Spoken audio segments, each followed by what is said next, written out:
now it is time for our 3 cents on a featured topic for today. And joining us, we have our very own producer and creator of this segment, Amani King Mac. Yay, I'm so happy you're here. Yes, good morning, everyone. I stepped away from the booth to fill in from Eric Connor. It's always a pleasure to talk to y'all. Yes. Yeah, good to have you, King. We're used to hearing you in our ear Yes. for the hour, but nice to see you as well now for this hour. So we, of course, are going to be talking about something that I think everyone can take part in, and that is celebrating meditation, right?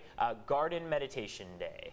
Yes, and a holiday that encourages people to take part in time out of their hectic routines and get outside and just meditate, take a breath. Yeah, so the holiday seems to date back to the early 2000s, and it provides a reminder that people need time out of their day to relax, rejuvenate, and get in touch with nature, of course, get outside. Gardening lovers and meditation enthusiasts have the Garden Lady CL, and that's to thank for, CL Fornery for the holiday. Yeah, so CL is the one who pointed out that dealing with plants helps with connecting with our inner selves. So getting in the garden, you see people there getting dirty with the roots and the leaves and just learning about plants. If you're celebrating National Garden Meditation Day, don't forget, take a picture. We want to see it. Use the hashtag Garden Meditation Day. And, you know, it's not about just sitting in a garden and meditating then.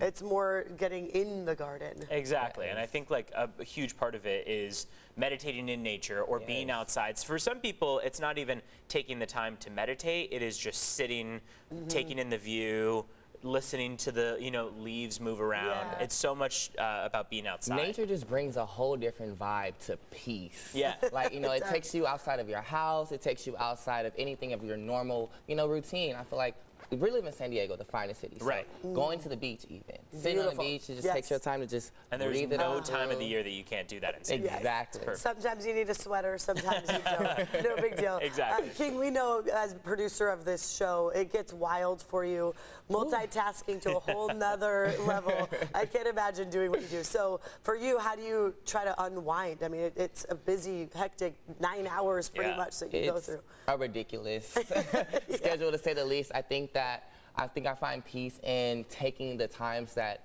when they come to me. Yeah. I think instead of trying to say, okay, I'm going to rest at this time, I think trying to put constraints on my rest makes rest feel like work. Okay. So now when I'm off, I like to just, okay, my body's tired, let's rest today.